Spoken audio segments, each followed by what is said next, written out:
El aire en el pequeño taller de restauración olía a tiempo detenido, a la dulce descomposición del papel antiguo y al aroma terrenal del cuero y el pegamento. Aquí, entre lomos dorados y páginas frágiles que susurraban historias de siglos, Elena Valerio, con tan solo 22 años, se movía con la precisión silenciosa de un fantasma. Su vida era un tapiz tejido con los hilos del deber y la renuncia, una existencia contenida entre las cuatro paredes de un oficio que había heredado más por necesidad que por vocación. Cada libro que salvaba, cada costura que reforzaba, era un reflejo de su propia alma, un intento desesperado por mantener intacto algo hermoso en un mundo que amenazaba con desmoronarlo todo.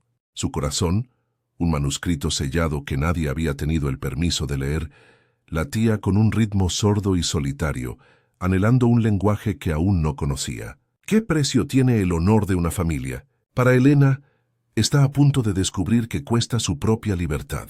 Quédate hasta el final para presenciar el pacto que la atará a un hombre sin alma. Y dinos en los comentarios si aceptarías un destino así. No olvides suscribirte para no perderte ni un detalle de esta historia. Su virginidad no era una medalla de pureza ni una elección devota, sino la más alta de las murallas que había construido a su alrededor. Era una fortaleza invisible, erigida para proteger una sensibilidad tan delicada que el más mínimo roce con la crudeza del mundo la hacía sangrar por dentro. Observaba la vida desde la aspillera de su timidez, viendo pasar el amor, el deseo y la pasión como si fueran estaciones de un clima extranjero que nunca llegaría a sentir en su propia piel. Era un acto de autoconservación, una forma de mantener el control en un universo donde todo lo demás se sentía frágil y a punto de quebrarse, como el lomo de un incunable demasiado manoseado. Preservar su cuerpo era preservar el último bastión de su identidad, un territorio virgen en un mapa, donde todas las demás fronteras habían sido violadas por la desgracia y la obligación. La sombra que se cernía sobre su existencia tenía la forma encorvada de su padre, un hombre que antes había sido su héroe y ahora era el arquitecto de su jaula. Sentado en un rincón del taller, con la mirada perdida y las manos temblorosas, representaba un amor incondicional y una decepción infinita.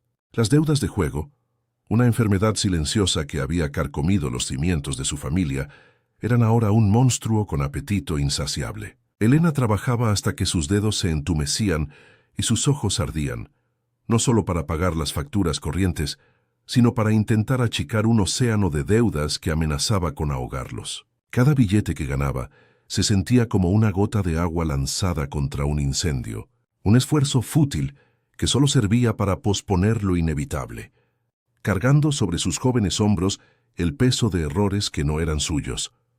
Desde la ventana del taller, empañada por el polvo de los siglos, Elena contemplaba la vibrante vida de las calles de Sevilla. Veía el sol andaluz bañar las fachadas de colores cálidos, escuchaba el eco de las risas de los turistas, las conversaciones animadas en las terrazas de los bares y el rasgueo lejano de una guitarra flamenca. Observaba a las parejas pasear de la mano, compartiendo secretos con la mirada, y un vacío profundo se instalaba en su pecho. Era un anhelo doloroso, no solo por un amor que parecía inalcanzable, sino por la simple ligereza del ser, por la libertad de tomar una decisión que no estuviera dictada por el sacrificio. Su mundo era en blanco y negro, un universo de texturas y olores antiguos, mientras que al otro lado del cristal, la vida explotaba en una sinfonía de colores y sensaciones a la que ella no había sido invitada. El propio taller era una extensión de su estado anímico, una metáfora física de su reclusión. Las estanterías que se elevaban hasta el techo como los barrotes de una celda estaban repletas de volúmenes que contenían miles de vidas y aventuras, pero la suya permanecía sin escribir. Las herramientas de precisión, dispuestas en un orden meticuloso sobre su mesa de trabajo, reflejaban el control férreo que ejercía sobre sus propias emociones, impidiéndose cualquier desbordamiento. El silencio, roto únicamente por el crujido de las páginas o el suave roce de sus herramientas, era su compañero constante, un manto que la protegía del ruido del mundo exterior, pero que también la aislaba hasta la asfixia.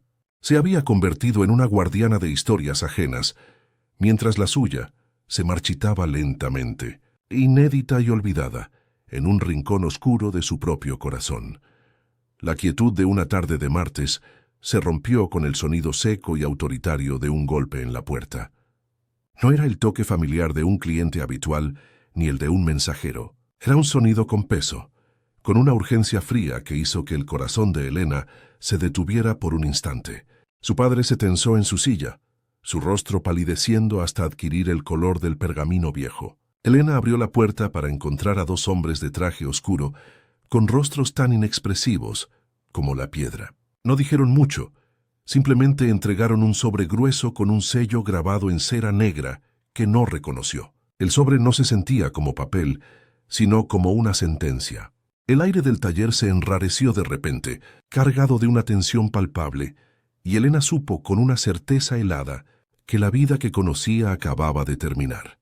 Mientras los hombres se marchaban, dejando tras de sí un silencio más pesado que el anterior, Elena observó a su padre abrir el sobre, con manos que apenas podía controlar. No necesitó leer el contenido del documento. La respuesta estaba en el colapso total de su padre, en la forma en que su cuerpo se hundió sobre sí mismo como un edificio demolido, emitiendo un sollozo ahogado que fue el sonido de la rendición final. En ese instante, Elena comprendió la verdadera magnitud de la catástrofe. La deuda había adquirido un nombre, un rostro y un poder implacable. Ya no era una cifra abstracta, sino una cadena que acababa de cerrarse alrededor de su cuello. Las paredes del taller, su único refugio, se encogieron a su alrededor, y el olor a papel viejo se transformó en el hedor de la decadencia. Estaba atrapada, y la única salida que se vislumbraba en el horizonte era un sacrificio mucho mayor de lo que jamás había imaginado. La noticia no estalló como una bomba, sino que se filtró en la casa como un gas venenoso, lento e ineludible. Los días que siguieron a la llegada del sobre se convirtieron en un largo y silencioso velatorio por una vida que ya no les pertenecía. El taller, antes un santuario de calma y concentración, se había transformado en la antesala de una catástrofe. Su padre Francisco ya no era más que una sombra encogida en su rincón, un hombre despojado de su autoridad y de su voz, cuya única comunicación era el temblor constante de sus manos y la vergüenza vidriosa en su mirada. Elena se movía a su alrededor con un cuidado mecánico, limpiando, ordenando, trabajando, tejiendo una normalidad frágil sobre un abismo de desesperación. El silencio entre ellos era denso, cargado de palabras no dichas, de acusaciones ahogadas y de un miedo tan profundo que parecía tener una presencia física en la habitación. Fue su madre, Isabel, quien primero intentó darle una forma tangible a la solución, una salida anclada en las tradiciones más arcaicas. En la penumbra de la cocina, mientras sus manos ásperas por la preocupación amasaban el pan del día siguiente, sus palabras eran suaves, pero afiladas como un estilete. Hablaba del honor perdido, de la reputación manchada y de la única moneda de cambio que aún poseían, la juventud y la virtud de su hija. No lo decía abiertamente, pero la idea flotaba entre ellas, venenosa y clara. Un buen matrimonio, un hombre de posición que pudiera ver más allá de la desgracia de su familia y apreciar la belleza intacta, la pureza de Elena. Para su madre, no era una venta, sino una estrategia de supervivencia, un sacrificio necesario en el altar de la familia. Para Elena, se sentía como la primera vuelta de la llave en el cerrojo de su celda.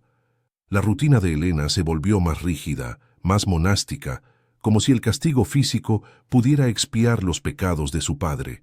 Se levantaba antes de que el primer sol rozara la Giralda, recorriendo las calles aún húmedas de rocío, en un silencio que era solo suyo.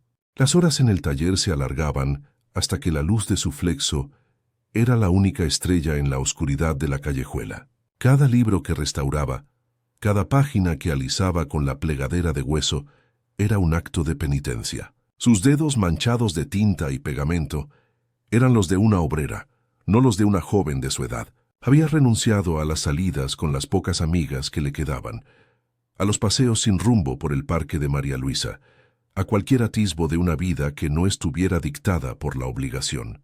Su existencia se había reducido a un ciclo de trabajo, preocupación y un agotamiento que le llegaba hasta el alma. El aislamiento social se hizo más profundo, no por desprecio ajeno, sino por autoimposición. Cuando el teléfono sonaba y una voz alegre al otro lado le hablaba de planes, de fiestas o de amores incipientes, Elena sentía como si le estuvieran hablando en un idioma extranjero. ¿Cómo podía explicar la soga que sentía alrededor del cuello de su familia sin que sonara a melodrama, sin mendigar una piedad que la humillaría aún más? Optaba por respuestas cortas, excusas vagas, creando una distancia insalvable. Se estaba convirtiendo en un fantasma en su propia generación, una figura anacrónica, atrapada en un drama del siglo XIX, mientras el mundo del siglo XXI bullía a su alrededor. La soledad dejó de ser una elección para convertirse en una condición, en el aire mismo que respiraba, viciado y sin oxígeno. El concepto del honor familiar, que antes le había parecido algo noble y abstracto, ahora se revelaba como una trampa cruel. Era una deuda inmaterial que, sin embargo, exigía un pago muy real. Su padre lo había dilapidado en mesas de juego clandestinas, y ahora ella era la encargada de restaurarlo, no con hilo y cuero, sino con su propia vida. Su madre hablaba de ello con una reverencia casi religiosa, como si el buen nombre de los Valerio fuera un tesoro que debían proteger a toda costa, incluso si el precio era la felicidad de su única hija. Elena empezaba a sentir un resentimiento sordo hacia ese código no escrito, hacia esa exigencia de sacrificio que recaía siempre sobre los hombros de las mujeres, que las obligaba a ser el remiendo silencioso de los desgarros provocados por los hombres. La presión no solo venía de dentro de su hogar, se manifestaba en las miradas de soslayo de los vecinos en la plaza, en los murmullos que se acallaban cuando ella pasaba cerca de la puerta de la panadería. Sevilla, en sus barrios más antiguos, era un pueblo grande donde los secretos tenían una vida corta y la desgracia ajena era un espectáculo discreto. Sentía el peso de la compasión de algunos, una piedad que la hacía sentir aún más pequeña, y el juicio velado de otros. El carnicero ya no le contaba chistes, y la florista le ofrecía las flores del día anterior a mitad de precio con un gesto que era más lástima que amabilidad. Cada interacción social era un recordatorio de su caída en desgracia, una humillación silenciosa que la empujaba a recluirse aún más entre las paredes polvorientas de su taller, su único reino y su prisión. Una tarde, mientras volvía a casa con el pan bajo el brazo, se detuvo un instante a orillas del Guadalquivir. Observó a un grupo de estudiantes de Bellas Artes que reían mientras intentaban capturar la luz del atardecer en sus lienzos. Vio la libertad en sus gestos, en sus ropas manchadas de pintura, en la forma despreocupada en que compartían una botella de vino. Por un momento, un anhelo tan agudo que fue casi un dolor físico la atravesó por completo. Anhelaba esa ligereza, el derecho a cometer errores propios, a mancharse las manos de pintura y no de la responsabilidad de otros. Aquella escena, tan simple y cotidiana, le pareció un universo paralelo, una vida que podría haber sido la suya si las cartas que le hubieran tocado fueran otras. El contraste hizo que su propia realidad se sintiera más sombría y asfixiante que nunca. La culpa de su padre era un huésped más en la casa, silencioso y corrosivo. A veces, él intentaba ayudar en el taller, pero sus manos temblaban tanto que era incapaz de realizar las tareas más sencillas. En una ocasión, derramó un pequeño bote de pigmento sobre un pergamino en el que Elena había trabajado durante días. No hubo gritos, solo el sonido del frasco al romperse y un silencio sepulcral. Elena se limitó a recoger los cristales con una calma desoladora, mientras él la miraba con los ojos llenos de lágrimas, murmurando un «lo siento», que era el epitafio de todo lo que habían sido. En ese momento, Elena comprendió que el amor que sentía por él era a la vez su mayor fuerza y la cadena más pesada que la ataba a aquel destino. No podía odiarlo, y esa incapacidad era su condena. Las conversaciones de su madre se volvieron más insistentes, más estratégicas. Ya no eran vagas sugerencias, sino propuestas concretas envueltas en un falso aire de casualidad. «He hablado con tu tía Carmen. El hijo de los Sotelo acaba de volver de Madrid. Un abogado con un gran futuro, decía mientras le arreglaba un mechón de pelo, un gesto que se sentía más como una tasación que como una caricia. Cada nombre que mencionaba era un eslabón más en la cadena que estaban forjando para ella. La estaban preparando, puliéndola como a un objeto de valor que estaba a punto de ser presentado en el mercado. Elena escuchaba en silencio, con una náusea creciente en el estómago. Se sentía como un cordero siendo engalanado para el sacrificio, y nadie parecía darse cuenta, o no querer darse cuenta, del terror en sus ojos.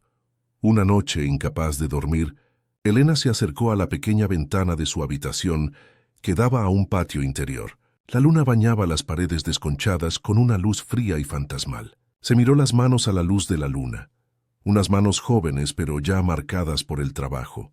Eran manos expertas en unir lo que estaba roto, en devolver la vida a lo que estaba a punto de morir. Una comprensión helada la invadió. Quizás ese era su propósito, su destino ineludible, ser ella misma el material de restauración, ser el sacrificio que uniría los pedazos rotos de su familia, el pergamino virgen sobre el que se escribiría un nuevo contrato para salvarlos a todos. La lucha se estaba apagando dentro de ella, reemplazada por una resignación amarga y profunda. Ya no se trataba de lo que deseaba, sino de lo que debía hacer. La jaula estaba lista. Solo faltaba que apareciera su dueño. El nombre llegó en una llamada, no a su teléfono móvil, sino al viejo aparato de baquelita negra que descansaba sobre un mostrador del taller, un eco de otra época. La voz al otro lado era masculina, pulcra y desprovista de cualquier inflexión emocional. No preguntaba, informaba, un coche la recogería en 1 hora. No era una invitación, sino una citación. El nombre pronunciado, Dante Moretti, resonó en el aire viciado del taller no como el de un hombre, sino como el de una fuerza de la naturaleza, una entidad abstracta de poder y peligro sobre la que solo se susurraba en las esquinas más oscuras de la ciudad.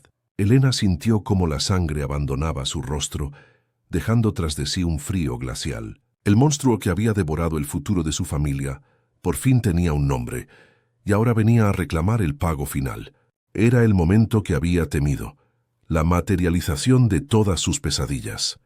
El coche que se detuvo frente al taller era una pantera negra de metal y cristal, tan silencioso y letal que parecía absorber la luz y el sonido a su alrededor. Un chofer uniformado, con un rostro tan impasible como el de los hombres que habían entregado el sobre, le abrió la puerta sin mediar palabra. El interior olía a cuero nuevo y a un aire acondicionado tan frío que le erizó la piel. Mientras el vehículo se deslizaba por las calles adoquinadas de su barrio, Elena veía su mundo a través del cristal tintado, como si fuera una película de una vida ajena. Los naranjos, la giralda recortándose contra el cielo azul, los turistas riendo. Todo parecía pertenecer a una dimensión de la que ella estaba siendo irrevocablemente expulsada. Se sentía como una prisionera camino de su sentencia, observando por última vez la belleza de un mundo que ya no le pertenecía. No la llevaron a una mansión ostentosa, ni a un moderno rascacielos de cristal.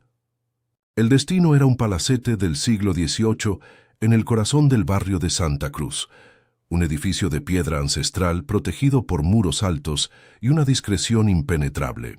No había logos ni placas, solo una pesada puerta de madera que se abrió para ellos con un zumbido electrónico. Por dentro, la opulencia era fría, casi académica, mármol de Carrara bajo sus pies, paredes desnudas adornadas únicamente por obras de arte contemporáneo que parecían gritos silenciosos de color en medio de la penumbra. El silencio era absoluto, una ausencia de sonido tan profunda que resultaba agresiva. Era un lugar que no acogía, sino que dominaba, un mausoleo del poder donde cada objeto y cada sombra parecían haber sido colocados para recordar al visitante su insignificancia. La hicieron esperar en una biblioteca que se extendía a lo largo de 2 pisos, un espacio monumental que debería haber sido el paraíso de Elena. Sin embargo, aquellos libros no eran para ser leídos. Eran un decorado, un símbolo de estatus. Estaban perfectamente alineados, intocables tras vitrinas de cristal, como reliquias en un museo. No había ni una mota de polvo, ni el reconfortante olor a papel viejo que ella tanto amaba. Todo era estéril, ordenado y sin vida. Se sintió una profanación andante, con sus manos de trabajadora y su vestido sencillo en medio de aquella riqueza calculada. Era la antítesis de su taller, un lugar donde los libros eran amados hasta su descomposición. Aquí eran meros objetos, trofeos de un conquistador que ella estaba a punto de conocer. La espera fue una tortura psicológica diseñada para despojarla de cualquier atisbo de fortaleza. Dante Moretti no entró en la biblioteca. Emergió de las sombras como si hubiera estado allí todo el tiempo, observándola. Era más alto de lo que había imaginado, con una presencia que absorbía todo el oxígeno de la habitación. Vestía un traje oscuro hecho a medida que se ajustaba a sus hombros anchos como una segunda piel, una armadura moderna. Su rostro era una obra de arte tallada en piedra, de ángulos duros y una belleza cruel. Pero fueron sus ojos los que la paralizaron. Eran de un marrón tan oscuro que parecían negros, vacíos de cualquier luz o emoción, pero inteligentes, analíticos, como los de un depredador evaluando a su presa. En ellos no había ira ni lujuria, sino algo mucho más aterrador, una indiferencia absoluta, el abismo de un hombre que había visto demasiado y había decidido no sentir nada nunca más. Su voz, cuando finalmente habló, era un barítono bajo y controlado, un murmullo que, sin embargo, llenó el vasto espacio sin esfuerzo. «Señorita Valerio». No era un saludo, sino una constatación, la confirmación de su identidad.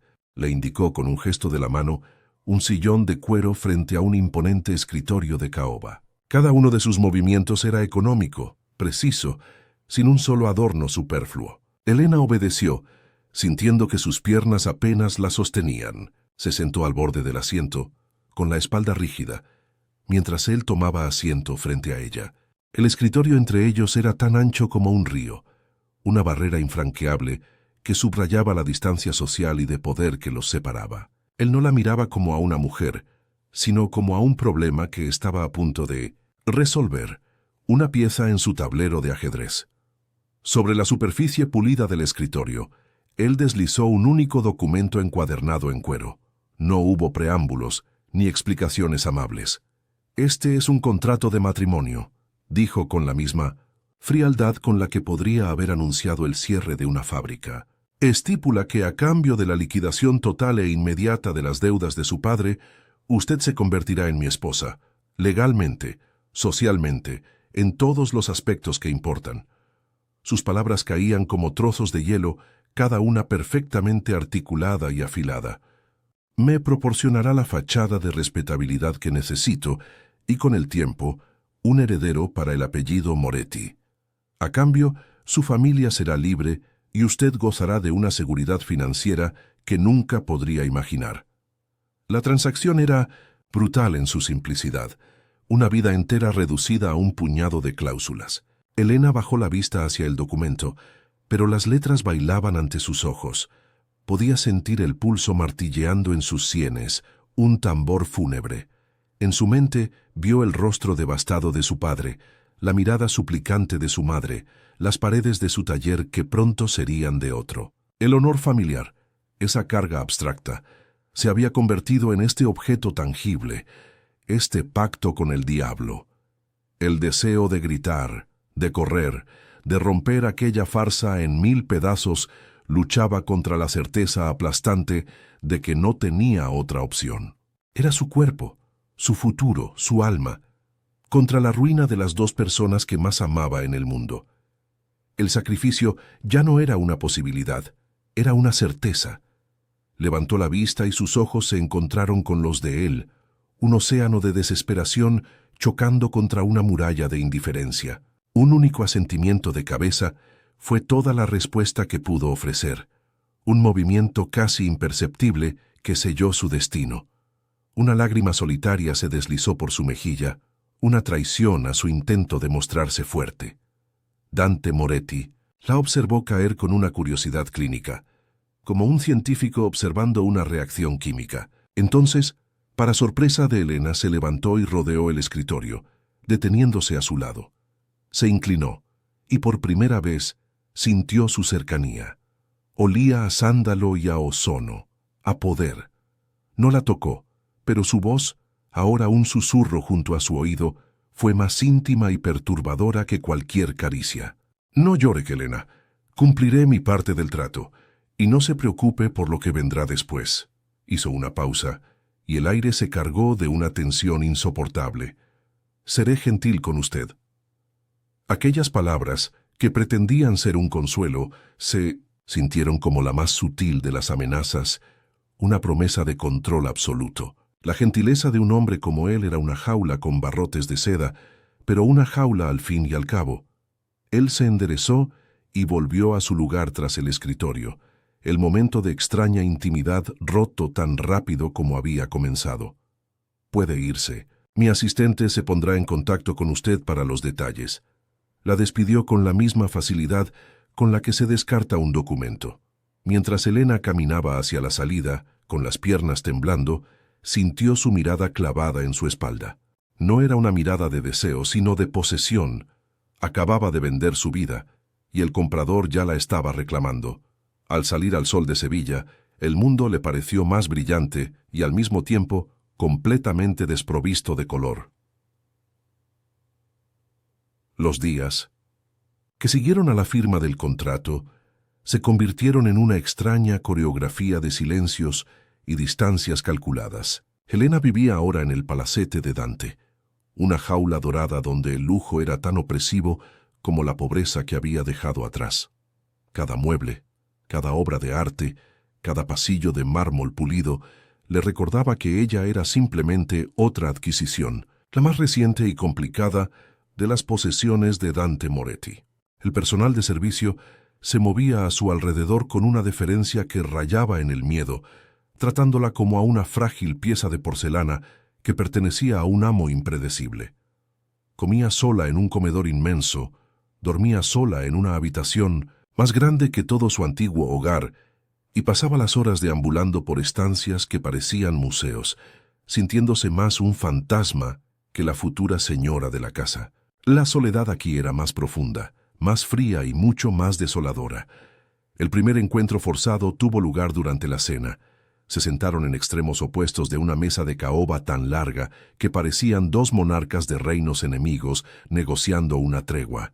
El único sonido era el discreto tintineo de los cubiertos de plata contra la porcelana. Dante no la miraba. Su atención estaba dividida entre un informe financiero y la pantalla de su teléfono, que se iluminaba con mensajes crípticos. Helena se sentía completamente invisible, un elemento más del decorado. En un intento desesperado por romper la tensión asfixiante, reunió el valor para hacer un comentario sobre un ejemplar de Petrarca que había visto en la biblioteca. Él levantó la vista por un instante, sus ojos oscuros vacíos de interés. «No lo he leído», fue su única respuesta. Un muro de indiferencia que aniquiló cualquier posibilidad de conversación. La comida se le convirtió en ceniza en la boca. Una noche, el insomnio la empujó a recorrer los pasillos silenciosos del Palacete, iluminados apenas por la luz de la luna que se filtraba por los altos ventanales. Lo encontró en su despacho, un santuario de poder al que ella no tenía permitido entrar. No estaba trabajando. De espaldas a la puerta, contemplaba la ciudad dormida a través del cristal blindado, con un vaso de whisky en la mano. Su silueta, usualmente rígida y dominante, parecía cargada de un peso insondable, una fatiga que iba más allá de lo físico. Por un instante, antes de que él sintiera su presencia y se recompusiera, Helena vio en la tensión de sus hombros el perfil de un hombre profundamente solo. Cuando él se giró, la máscara de frialdad ya estaba de nuevo en su sitio, y con un gesto seco la despidió. Pero la imagen de esa vulnerabilidad fugaz quedó grabada en la mente de Helena, una pregunta sin respuesta. A la mañana siguiente, como si quisiera reafirmar su control, Dante decretó que ella necesitaba un guardarropa adecuado a su nueva posición. Un ejército de estilistas y modistas invadió sus aposentos, transformándola en una muñeca de carne y hueso. La vistieron con sedas, cachemires y joyas que pesaban sobre su piel como una armadura ajena. Al final del día, Dante apareció para inspeccionar el resultado. Su mirada la recorrió de arriba a abajo, analítica y desapasionada, como un tasador evaluando una obra de arte. Sin embargo, Cuando sus ojos se encontraron con los de ella en el reflejo del espejo, Elena percibió una microexpresión, un fugaz destello de calor, una apreciación masculina que él sofocó de inmediato. Fue apenas un segundo, pero fue suficiente para que un escalofrío recorriera su espalda, una mezcla de miedo y una extraña incipiente vanidad. La tensión física entre ellos era una cuerda a punto de romperse. Un día, al cruzarse en un pasillo estrecho, sus cuerpos chocaron en un instante de torpeza imprevista. Para evitar que ella cayera, la mano de él se cerró instintivamente sobre su cintura. El contacto fue breve, pero para Elena fue como si le hubieran aplicado un desfibrilador. A través de la fina tela del vestido, sintió el calor de su palma, la fuerza contenida en sus dedos. Un torrente de energía, a la vez aterradora y extrañamente vivificante, la recorrió de pies a cabeza. Dante retiró la mano como si el contacto le hubiera quemado. Su rostro una máscara impenetrable. Se alejó sin decir una palabra, dejándola allí, con el corazón desbocado y la piel ardiendo en el punto exacto donde él la había tocado. Un fantasma de calor que se negó a desaparecer durante horas. Helena encontró un precario refugio en la biblioteca, el único lugar que le hablaba en un idioma que entendía. En un rincón apartado, lejos de los volúmenes de exhibición, descubrió una sección con libros más antiguos, con los lomos gastados por el uso. Fue allí donde lo encontró una tarde, ajeno a su presencia. Sostenía en sus manos una fotografía antigua y descolorida.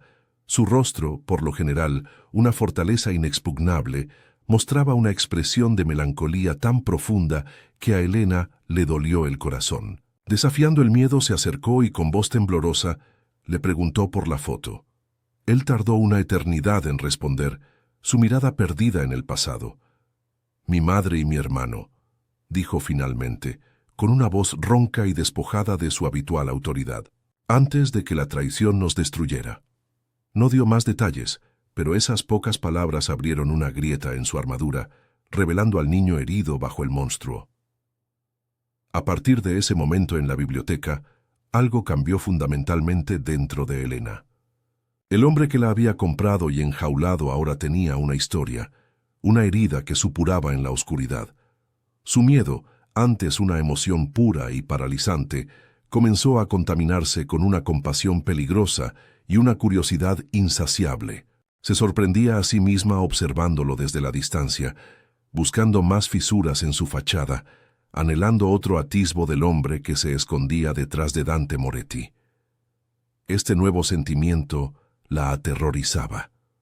Su papel en aquel pacto era ser un sacrificio silencioso, no desarrollar una conexión emocional con su captor. Sentía que estaba perdiendo el control, no de su vida, que ya no le pertenecía, sino de su propio corazón, la última fortaleza que le quedaba por defender. Dante, por su parte, pareció arrepentirse de inmediato de aquel instante de vulnerabilidad. En los días siguientes, se volvió aún más frío, más distante, como si quisiera castigarla a ella por haber sido testigo de su debilidad. Sus interacciones se limitaron a órdenes cortantes transmitidas a través de terceros. Evitaba cualquier espacio donde pudieran coincidir. Elena comprendió que aquel distanciamiento era un acto de autodefensa, un intento desesperado por reconstruirlos, muros que ella sin querer había empezado a resquebrajar. Sin embargo, su retirada no le proporcionó alivio a Elena. Por el contrario, encendió en ella un impulso perverso y desafiante. El deseo de volver a traspasar sus defensas, de obligarlo a verla no como una pieza de su estrategia, sino como una persona. El juego había cambiado de forma sutil y peligrosa. La primera prueba de fuego llegó con una gala benéfica, su presentación oficial en la sociedad como la prometida de Dante Moretti. Ataviada con un vestido de seda azul noche que se ceñía a su cuerpo como una segunda piel, Elena se sentía una impostora en un escenario demasiado grande para ella. Dante, a su lado, era la encarnación del poder. Se movía por el salón con una confianza depredadora, su presencia silenciando murmullos y atrayendo miradas de respeto y temor. Durante toda la noche, mantuvo una mano posesiva en la curva de la espalda de Elena. El gesto era una declaración pública de propiedad, un marcaje de su territorio. Pero bajo la formalidad del acto, Elena sentía el calor constante de su palma, la sutil presión de sus dedos, enviando una corriente de mensajes contradictorios a su sistema nervioso. El momento crítico llegó cuando se detuvieron a saludar a un grupo de empresarios, entre los que se encontraba un rival conocido de Dante, Marco Vélez. Un hombre de sonrisa aceitosa y mirada lasciva, dirigió a Elena un comentario cargado de un desprecio apenas velado. «Una flor silvestre en un jardín de orquídeas», dijo, su voz melosa mientras sus ojos la desnudaban sin pudor. «Esperemos que sus raíces sean lo suficientemente fuertes para este terreno». La humillación fue instantánea y brutal, un veneno que le subió por la garganta.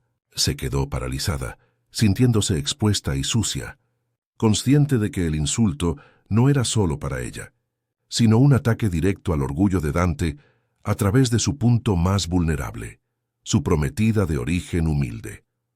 La sonrisa de Dante no vaciló, pero el ambiente a su alrededor se heló varios grados. Una quietud letal se apoderó de él. Sin alzar la voz, se inclinó hacia Vélez y le susurró algo al oído, una frase tan breve y silenciosa que fue como el silbido de una serpiente. El rostro de Marco Vélez perdió todo su color, transformándose en una máscara de pánico puro. Tartamudeó una disculpa incoherente y se retiró casi corriendo, como si hubiera visto al diablo en persona. Elena acababa de presenciar una demostración de poder absoluto, silencioso y aterrador. La aterrorizó hasta la médula, pero una parte oscura y primitiva de su ser sintió un escalofrío de extraña satisfacción, la embriaguez de ser defendida con una ferocidad tan definitiva y letal. El viaje de vuelta en el coche fue un ejercicio de tensión insoportable. La violencia contenida del enfrentamiento todavía vibraba en el espacio confinado del vehículo. Elena no se atrevía a mirarlo directamente, pero por el rabillo del ojo estudiaba su perfil recortado por las luces de la ciudad. Tenía la mandíbula apretada con una fuerza que debía ser dolorosa y las manos cerradas en puños sobre sus rodillas. Emanaba una furia controlada, un volcán a punto de entrar en erupción. Ella no sabía contra quién iba dirigida esa ira, contra Vélez, contra ella por ser la causa de esa vulnerabilidad, o contra sí mismo por haber perdido el control de esa manera tan visceral.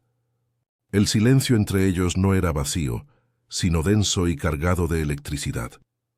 Al llegar al palacete, en el gran vestíbulo de mármol, Elena se giró para subir a su habitación, deseando escapar de aquella atmósfera irrespirable. Pero él la detuvo, su mano aferrando su brazo con una fuerza que no admitía réplica. No fue un gesto violento, pero sí innegablemente posesivo. La obligó a mirarlo. «Nadie», dijo su voz un gruñido bajo y profundo, que vibró en el pecho de Elena, «vuelve a faltarte al respeto. Nadie». Sus ojos oscuros ya no eran fríos ni indiferentes. Ardían con una intensidad que la dejó sin aliento. Un fuego furioso que parecía querer consumirla. Por primera vez la estaba mirando. No a la pieza del contrato, no a la hija de un deudor. La estaba mirando a ella, a Elena. En ese preciso instante, el dilema de Elena alcanzó su punto álgido. El miedo seguía ahí, un nudo helado en el estómago que le recordaba que aquel hombre era peligroso, un rey en un mundo de sombras, pero sobre ese miedo se superponía ahora una atracción abrumadora, una fuerza magnética que tiraba de ella hacia él, el protector, el depredador, el alma herida. Su propio cuerpo la estaba traicionando, respondiendo a su cercanía con un pulso acelerado y un calor que se extendía por sus venas. Ceder a ese sentimiento significaba entregar la última pieza de sí misma que aún conservaba. Resistirse, sin embargo, se sentía como negar la única fuerza que la había hecho sentir verdaderamente viva desde que había entrado en aquella jaula. Podía ver la misma guerra reflejada en los ojos de él. Luchaba contra sus propios demonios, contra el instinto que lo había empujado a protegerla de una forma tan primitiva. Su agarre en el brazo de ella se intensificó por un segundo, antes de que una lucha interna lo obligara a relajar la presión, aunque sin soltarla. Se había jurado a sí mismo no volver a sentir, no permitir que nadie se convirtiera en una debilidad, que aquella mujer menuda, con sus manos manchadas de tinta y sus ojos llenos de una fortaleza silenciosa, estaba amenazando con derribar cada una de sus defensas. La ferocidad de su propio instinto protector lo había sacudido hasta los cimientos, revelándole una verdad que no quería aceptar. Ella ya no era solo un contrato. Él no la soltó. En lugar de eso, su mano libre se elevó con una lentitud torturadora, como si se moviera contra una resistencia invisible. Sus dedos, que habían firmado sentencias y cerrado tratos millonarios, rozaron la línea de su mandíbula con una delicadeza casi reverencial. El aliento de Elena se quedó atrapado en su garganta. El mundo entero, con sus reglas, sus deudas y sus contratos, se desvaneció por completo. Solo existía aquel vestíbulo, la tensión crepitante entre ellos y aquel toque que era a la vez una pregunta y una afirmación. El aire se sentía pesado, cargado de una electricidad que anunciaba una tormenta inminente. La distancia que los separaba se había convertido en un abismo a punto de ser cruzado. Su pulgar se deslizó sobre su labio inferior, una caricia tan ligera que se sintió como una quemadura. Los labios de Elena se entreabrieron en un suspiro silencioso. La lógica, el instinto de supervivencia, todo su ser le gritaba que se apartara, que huyera a la seguridad de su habitación. Eso era lo que la antigua Elena, la guardiana de su propia fortaleza, habría hecho sin dudarlo. Pero permaneció inmóvil, anclada al suelo, hipnotizada por el conflicto que veía en los ojos de Dante, un reflejo perfecto del caos que sentía en su interior. Y en ese momento, con una claridad que la aterrorizó y la liberó a partes iguales, comprendió que no quería huir. Quería saber qué se sentía al arder en aquel fuego. Estaba al borde del precipicio, y el deseo de saltar por primera vez era enteramente suyo. El pulgar de Dante se detuvo, una presión mínima, pero cargada de una finalidad absoluta, sobre la suavidad de su labio inferior. En ese instante, Elena tomó una decisión que no nació de la razón, sino de una verdad visceral que floreció en el epicentro de su miedo. Dejó de luchar contra la corriente que la arrastraba hacia él. Dejó de pensar en el contrato, en su padre, en la jaula dorada. Por primera vez desde que su vida había sido vendida, eligió. Y eligió el abismo. Inclinó su cabeza apenas 1 milímetro hacia su mano. Un acto de rendición que fue, paradójicamente, el gesto más poderoso que había hecho en toda su vida. No fue sumisión, fue consentimiento. Sus ojos fijos en los de él no suplicaban piedad, sino que lo desafiaban a cruzar la línea que ambos habían estado vigilando con tanto recelo. El aire entre ellos se solidificó, a punto de quebrarse. La respuesta de Dante fue un estallido de control perdido. El gruñido que escapó de su garganta fue el sonido de una presa rompiéndose tras años de contención. Su otra mano se hundió en el cabello de Elena, ahuecando su nuca con una posesión desesperada, y su boca se estrelló contra la de ella. No fue un beso de seducción, sino de conquista y hambruna. Era un beso que hablaba de noches en vela, de una soledad tan antigua que se había convertido en parte de su anatomía. Sabía a whisky caro, a poder y a una tristeza tan profunda que a Elena le dolió el alma. La fuerza del impacto la hizo retroceder un paso, pero él la siguió, aprisionándola contra el frío mármol de la pared, su cuerpo un escudo ardiente que la aislaba del resto del mundo. El contrato se disolvió en aquel fuego, reducido a cenizas por un acto que iba mucho más allá de cualquier cláusula. El shock inicial de Elena, el pánico de un territorio virgen, siendo invadido por primera vez, se disipó en una oleada de calor que la inundó por completo. Sus manos, que habían permanecido inertes a sus costados, se elevaron y se aferraron a las solapas de su chaqueta, no para apartarlo, sino para anclarse a la tormenta. Le devolvió el beso con una torpeza inocente, pero con una ferocidad que la sorprendió a sí misma. Era la liberación de años de represión, el grito silencioso de un corazón que había anhelado sentir algo, cualquier cosa, con aquella intensidad. Cada muralla que había construido a su alrededor se desmoronó, ladrillo a ladrillo, bajo la presión de sus labios. Estaba transgrediendo todas las reglas que se había autoimpuesto, pero en lugar de culpa, sintió una extraña y embriagadora sensación de libertad. Ya no era la guardiana de su fortaleza, era la artífice de su propia rendición. Dante rompió el beso con la misma brusquedad con la que lo había comenzado. Se apartó lo suficiente para mirarla a los ojos, con el pecho subiendo y bajando, en una respiración agitada que hacía juego con la de ella. El fuego de la furia y el deseo seguía ardiendo en su mirada, pero ahora estaba teñido de algo más, una vulnerabilidad cruda, casi insoportable. Elena vio en sus pupilas dilatadas el reflejo del hombre herido, del niño traicionado que se escondía bajo capas de poder y crueldad. Vio el miedo, no miedo a ella, sino a la intensidad de lo que estaba sintiendo, a la pérdida de control que ella representaba. Su fachada de indiferencia se había hecho añicos, y lo que quedaba era un hombre al borde de un precipicio emocional, mirándola como si ella fuera a la vez su salvación y su destrucción definitiva. Sin decir una palabra, en un movimiento fluido que demostraba una fuerza que la dejó sin aliento, se agachó y la levantó en brazos. Elena ahogó un grito de sorpresa, sus brazos rodeando instintivamente su cuello. El acto fue tan primitivo y posesivo que debería haberla aterrorizado, pero en cambio se sintió extrañamente segura, como si por fin hubiera encontrado su lugar en medio del caos. Él comenzó a subir la gran escalera de mármol, sus pasos seguros y decididos. Para Elena, el mundo se convirtió en un borrón de luces y sombras, su universo reducido al latido atronador del corazón de Dante contra su mejilla, al olor de su piel, a la tensión de los músculos de sus brazos, sosteniéndola como si fuera lo más preciado del mundo. No la llevaba a su habitación como parte de un trato. La estaba reclamando como suya, desafiando a sus propios demonios. La puerta de su dormitorio se abrió a un santuario de oscuridad y orden masculino. Sábanas de lino oscuro, muebles de maderas nobles y una ausencia casi total de objetos personales, a excepción de una única fotografía enmarcada en plata sobre la mesilla de noche, la misma que ella había visto en la biblioteca.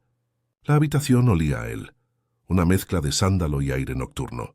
Dante la depositó sobre la cama con una gentileza que contradecía la ferocidad de sus acciones anteriores. Se quedó de pie junto a ella durante un largo segundo, su silueta recortada contra la luz tenue del pasillo, como si estuviera librando una última batalla interna. Elena lo observó, con el corazón en un puño, comprendiendo que aquel era el punto de no retorno. Lo que sucediera a continuación no estaría escrito en ningún contrato. Sería una historia que escribirían juntos en el lenguaje del deseo y la necesidad. Él se arrodilló sobre la cama, cerniéndose sobre ella. Sus manos, en lugar de ser codiciosas, se movieron con una lentitud deliberada. Encontraron la cremallera de su vestido, y el sonido que hizo al bajar fue como el eco de una promesa cumpliéndose en el silencio de la habitación. La seda azul noche, la armadura que él mismo le había proporcionado, se deslizó por sus hombros dejando su piel expuesta al aire frío. Elena tembló, no de frío sino de una mezcla abrumadora de anticipación y pavor. Cuando sus ojos se encontraron de nuevo, ella vio una pregunta silenciosa en los suyos. En respuesta, ella levantó sus manos temblorosas y con una audacia que no sabía que poseía, comenzó a desabrochar los botones de su camisa. Era su forma de decirle que estaba allí por elección, que no era una víctima, sino una participante activa en aquella transgresión mutua. El momento de la entrega fue un susurro en medio de la tempestad. Él se deshizo del resto de su ropa con una urgencia contenida, revelando un cuerpo esculpido por la disciplina y marcado por cicatrices que contaban historias que ella no conocía. Cuando su piel finalmente tocó la de ella, fue un choque de temperaturas, de texturas, de mundos, la aspereza de sus manos de trabajador contra la suavidad de su espalda, el calor de su pecho contra el temblor de sus senos. Él la miró, su rostro una máscara de dolor y anhelo, y susurró su nombre, Elena, como si fuera una plegaria olvidada.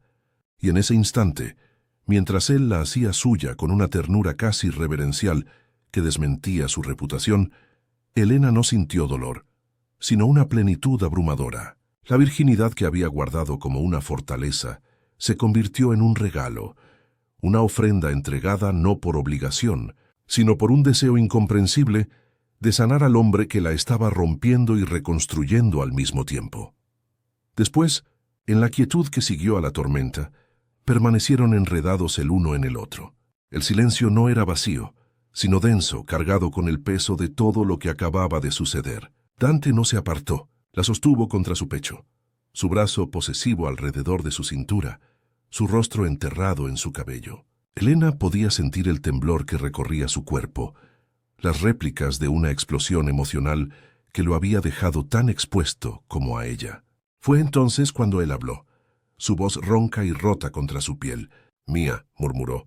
No sonó como una declaración de propiedad, sino como el descubrimiento asombrado de una verdad que lo había tomado por sorpresa, una verdad que lo aterrorizaba y lo completaba a partes iguales.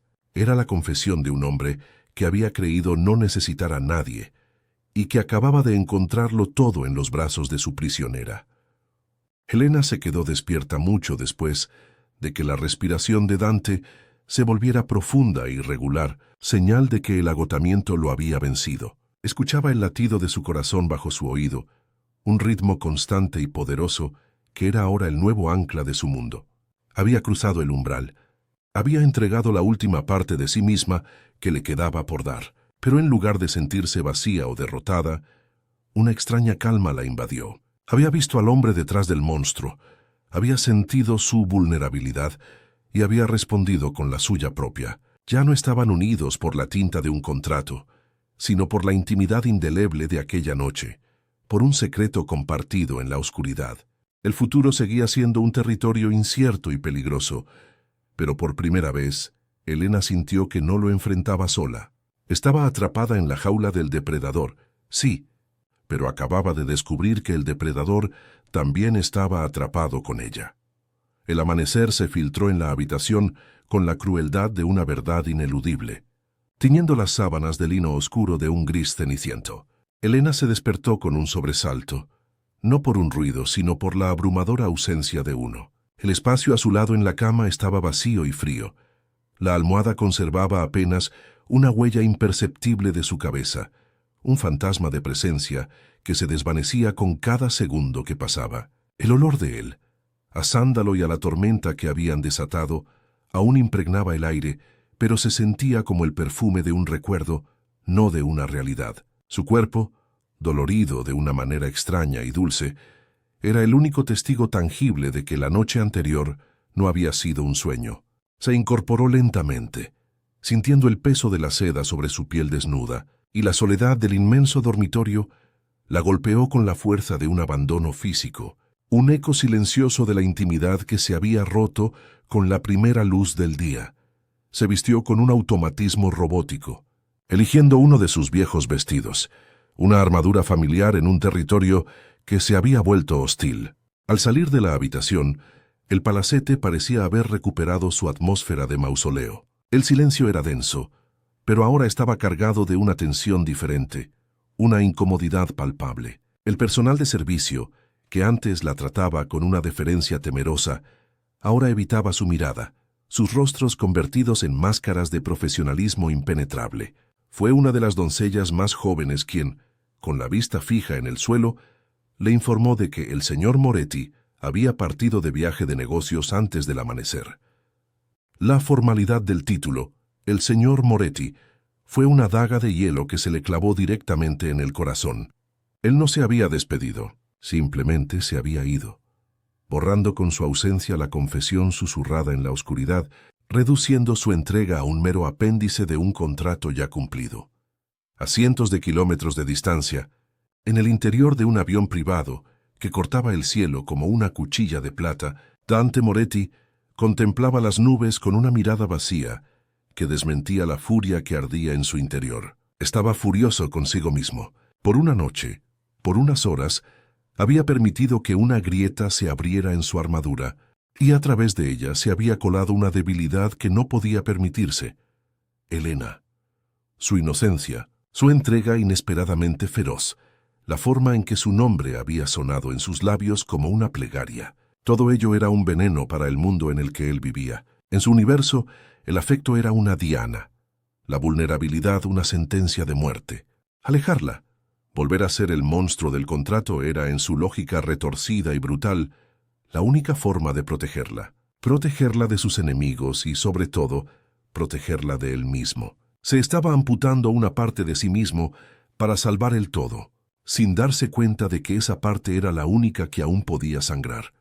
Para Elena, los días se convirtieron en un largo y tortuoso interrogatorio interno. ¿Había imaginado la ternura en su ferocidad? ¿Había sido el susurro de Mía una simple declaración de propiedad, el sello final de una adquisición? La memoria de su beso, de la desesperación en su mirada, luchaba una batalla perdida contra la evidencia aplastante de su huida.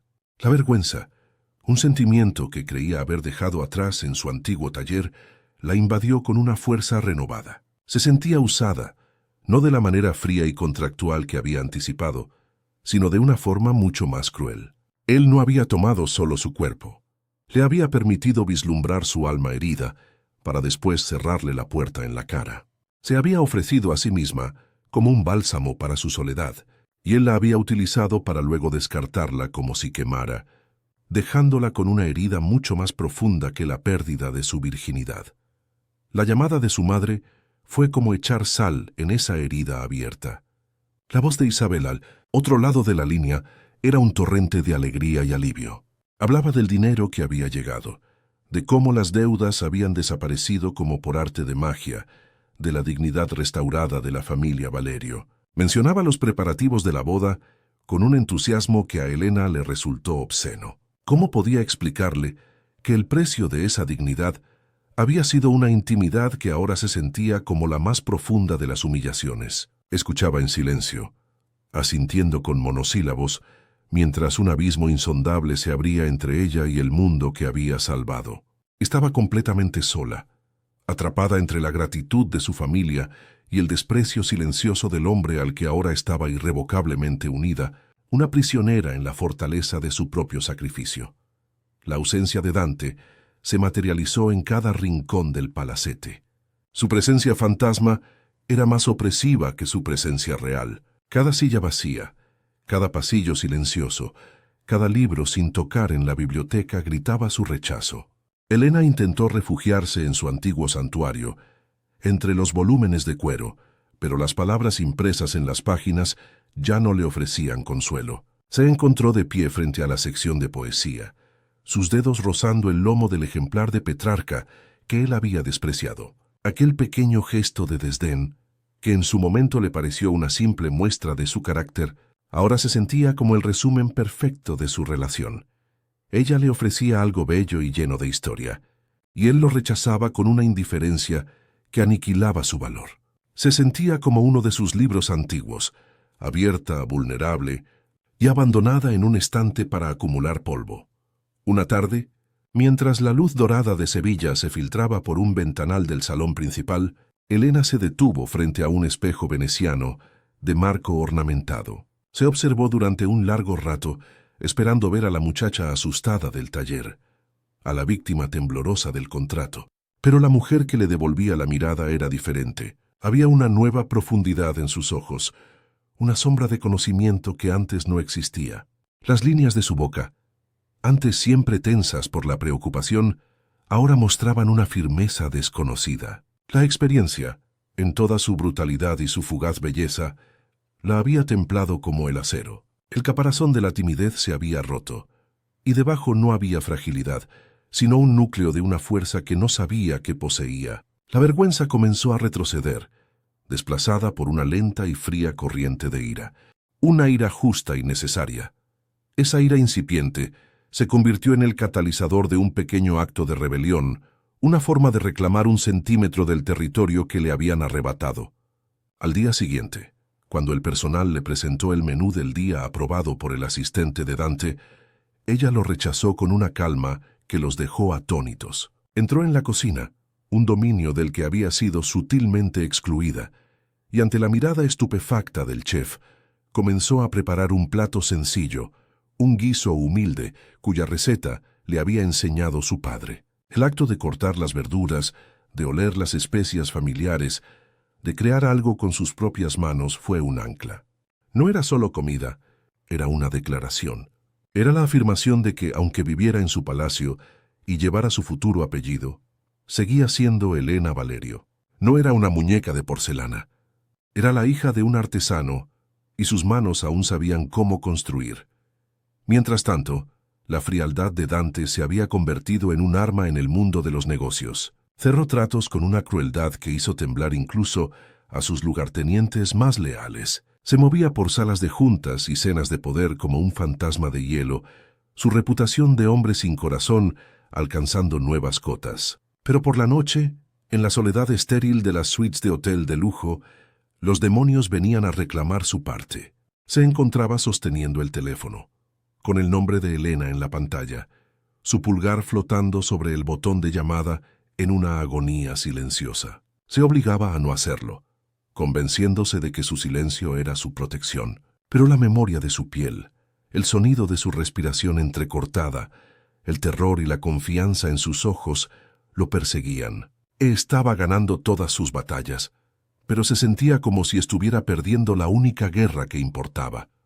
Al final de la semana, Elena se encontraba de nuevo en el despacho de Dante, el lugar donde su vida había sido sentenciada. Esta vez, sin embargo, no había entrado como una prisionera citada, sino por su propia voluntad. Se detuvo junto al gran ventanal, contemplando la misma vista de la ciudad que él había observado aquella noche, cuando vio por primera vez la grieta en su alma. El dolor de su abandono seguía ahí, un peso sordo en su pecho, pero ya no la paralizaba. Se había transformado en una claridad afilada. Comprendió que el alejamiento de Dante no era un acto de desprecio, sino de miedo, un miedo tan profundo como el suyo. No sabía qué haría él a su regreso, pero una cosa era segura. Ella ya no se escondería, no suplicaría, esperaría, no como la Virgen sacrificada, sino como la única persona que había visto al rey desnudo y que no tenía miedo de recordárselo. La jaula seguía siendo una jaula, pero ahora sabía que ella también tenía una llave.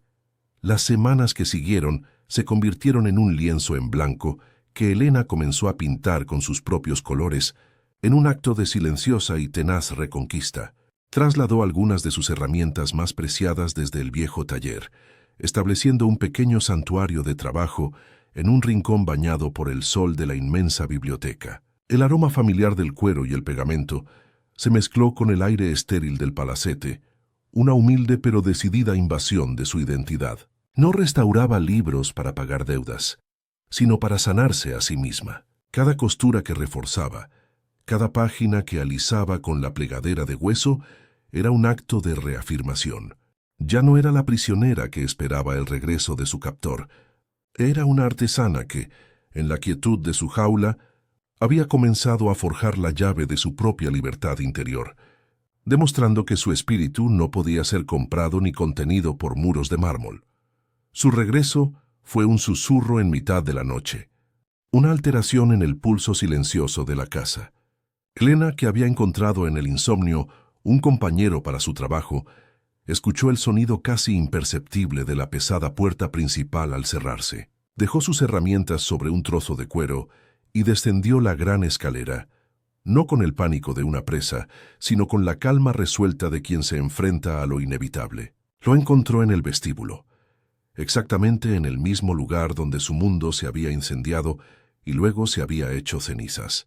Dante estaba allí, de espaldas a ella, su silueta recortada por la luz fantasmal de la luna. No llevaba la armadura de sus trajes a medida, sino una simple camisa arrugada. Parecía un soldado que regresaba de una guerra perdida, con los hombros hundidos, bajo el peso de una derrota que no se medía en dinero ni en poder, sino en algo mucho más profundo. Cuando él se giró, sintiendo su presencia sin necesidad de oírla, sus miradas se encontraron a través del frío y vasto espacio de mármol. Fue una colisión silenciosa, un diálogo completo sin una sola palabra. En los ojos de Elena ya no había miedo ni súplica.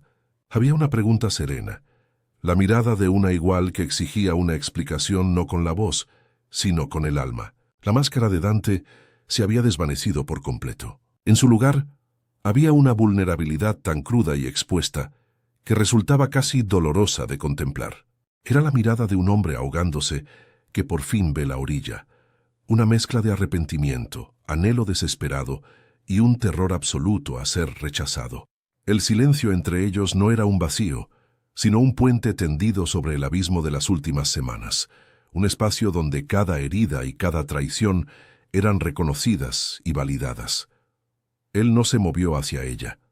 Sus ojos, anclados en los de Elena, Parecían incapaces de romper el contacto, como si temiera que ella se desvaneciera si parpadeaba. Su atención se desvió por un instante hacia una pequeña mesa de marquetería junto a la escalera.